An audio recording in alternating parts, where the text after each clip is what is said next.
बड़ी खबर है, मुख्यमंत्री की विजिट के बाद रिफाइनरी के काम में अब तेजी आई है। 31 मार्च को रिफाइनरी के मैकेनिक कंप्लीशन का लक्ष्य मुकर्रर किया गया है। 72,937 करोड़ रुपए रिफाइनरी की रिवाइज्ड प्रपोज्ड प्रोजेक्ट कॉस्ट और राज्य सरकार 15 साल तक प्रतिवर्ष 1123 करोड़ रुपए वार्षिक किस्त का भुगतान करेगी। ये बड़ी खबर है, हम जानकारी आप तक पहुंचा रहे हैं। इसके अलावा प्रोजेक्ट में HPCL 74% और राज्य सरकार की 26% की हिस्सेदारी, raw water treatment plant, Nachna water reservoir, 220 kVA switch yard और रॉ वाटर पाइपलाइन का काम भी पूर्ण।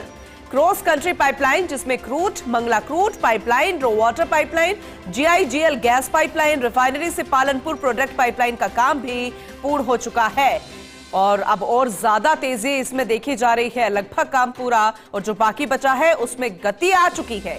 मुख्यमंत्री भजनलाल शर्मा पहुंचे थे, किस तरीके से वहां पर उन्होंने दौरा किया था रिफाइनरी का।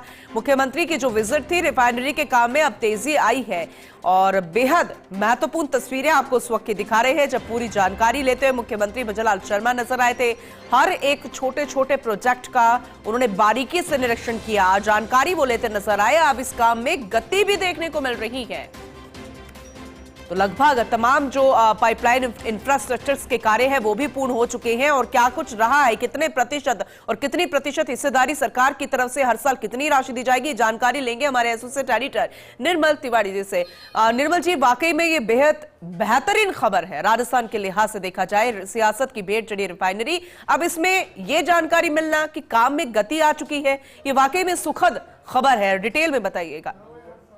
सुप्रभात पूनम, देखिए निश्चित तौर पर जब सूबे के मुखिया कहीं जाते हैं तो निश्चित तौर पर कर्मचारियों का मनोबल भी बढ़ता है और वो जब वहाँ जो लक्ष्य तय करके आते हैं तो पूरे मनोयोग से उस लक्ष्य को पूरा करने के लिए पूरी टीम भी तैयार रहती है। पिछले दिनों जिस तरह से मुख्यमंत्री भजनलाल शर्मा बाड़मेर पचपदरा पहुंचे थे, रिफाइनरी प्रोजेक्ट का उन्होंने मुआयना किया था, साथ ही मंगला टर्मिनल प्रोसेस भी गए थे। उसके बाद से लगातार काम में तेजी आ रही है और लक्ष्य जो 31 मार्च का जो लक्ष्य रखा गया है उस लक्ष्य के अनुरूप ही अब वहाँ की जो तमाम जो टीम है, चाहे वो HPCL की हो या राजस्थान पेट्रोलियम डिपार्टमेंट से जुड़े अधिकारी हो, तमाम जो टीम है वो बहुत तेजी से काम करने लगी है।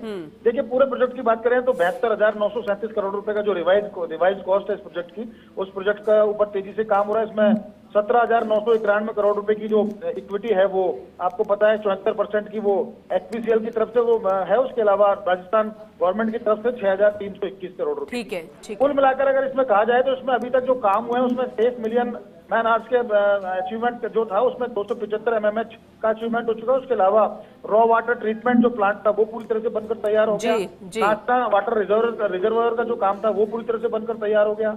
220 kVA की जो स्विच यार्ड और रॉ वाटर पाइपलाइन की बात थी पूनम, तो वो पूरी तरह से बनकर तैयार है।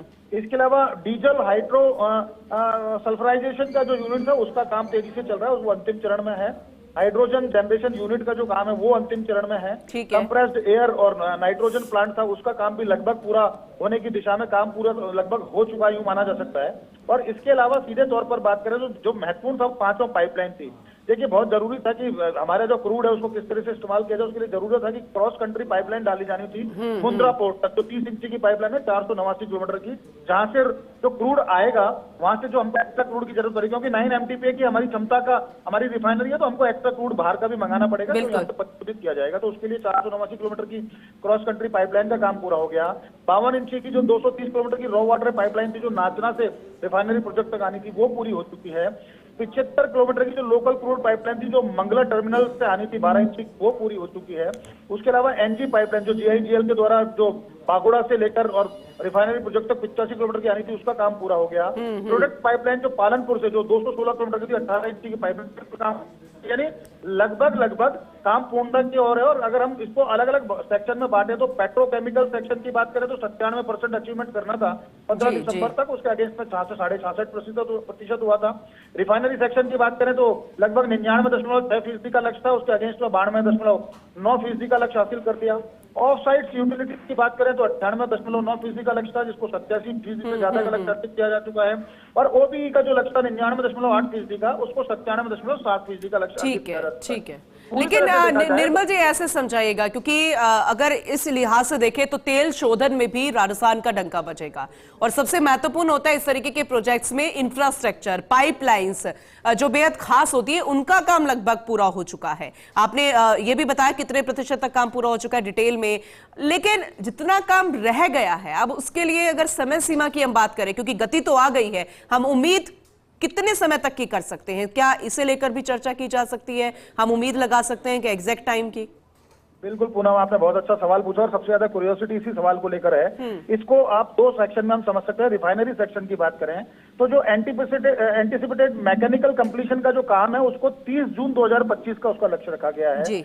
बेस्ट एफर्ट शेड्यूल यानी ओवरकम, अगर हम कॉन्स्टेंट्स की बात करें तो 31 मार्च 2025 यानी इसी वर्ष 31 मार्च का समय रखा गया है। और हम प्री कमिश्निंग और कमिश्निंग की बात करें तो 1 अप्रैल 2025 का इसका समय निर्धारित किया गया। इसी तरह से पेट्रोकेमिकल सेक्शन की बात करें तो एंटीसिपेटेड मैकेनिकल कंप्लीशन की जो बात है वो 31 दिसंबर 2025 यानी इस वर्ष पेट्रोकेमिकल सेक्शन है जो 31 दिसंबर तक पूरा कर लिया जाएगा। बेस्ट एफर्ट शेड्यूल की बात करें तो 30 सितंबर, और अगर प्री कमिश्निंग और कमिश्निंग की बात करें तो 1 अक्टूबर। यानी कि रिफाइनरी का काम तो यूं समझिए कि 30 जून तक हर हालत में पूरा हो जाएगा, लेकिन उसके जो बाय प्रोडक्ट होते हैं जैसे पेट्रोकेमिकल कॉम्प्लेक्स जो बनना था उसके लिए 31 दिसंबर तक का इंतजार करना पड़ सकता है। लेकिन उसमें भी ये कहा जा रहा है कि मुख्यमंत्री के जाने के बाद बेस्ट एफर्ट की तरफ जब टीम बढ़ रही है तो कह रही है कि सितंबर तक इस काम को पूरा कर लेंगे। यानी हर हाल में 2025 में रिफाइनरी कमीशन हो जाएगी। इसके अंदर तेल परिशोधन का काम शुरू हो जाएगा, बायो प्रोडक्ट निकलना शुरू हो जाएंगे, पेट्रोकेमिकल कॉम्प्लेक्स शुरू हो जाएगा। और अगर ये सब शुरू हो जाएगा तो निश्चित तौर पर मानिए कि हजारों हाथों को रोजगार मिलेगा, लाखों करोड़ों रुपए राजस्व जो राजस्थान सरकार के खजाने में आएगा, तो जनहित की योजनाओं के वित्त पोषण का जो काम है उसको भी पूरा मनोयोग से पूरा किया जा सकेगा। यानी कि कह सकते हैं कि उन्नति प्रगति का द्वार खुलने वाला है। तेल से हम तकदीर बदलने की जो बात करते थे वो जल्दी ही साकार होने वाली है और सब कुछ ठीक ठाक रहा। और जिस तरह से मुख्यमंत्री के जाने के बाद वहां पूरे मनोयोग से टीम काम करने लगी है तो माना जा सकता है कि इस वर्ष के अंत तक रिफाइनरी पूरी तरह से अपने काम करना शुरू कर देगी और उसके अंदर वो न केवल तेल परिशोधन का काम होगा, साथ ही साथ वो राजस्व भी उगलने लगेगी। बिल्कुल बिल्कुल, आपने सही कहा निर्मल जी, बहुत शुक्रिया विस्तार से इसे समझाने के लिए, इस जानकारी के लिए।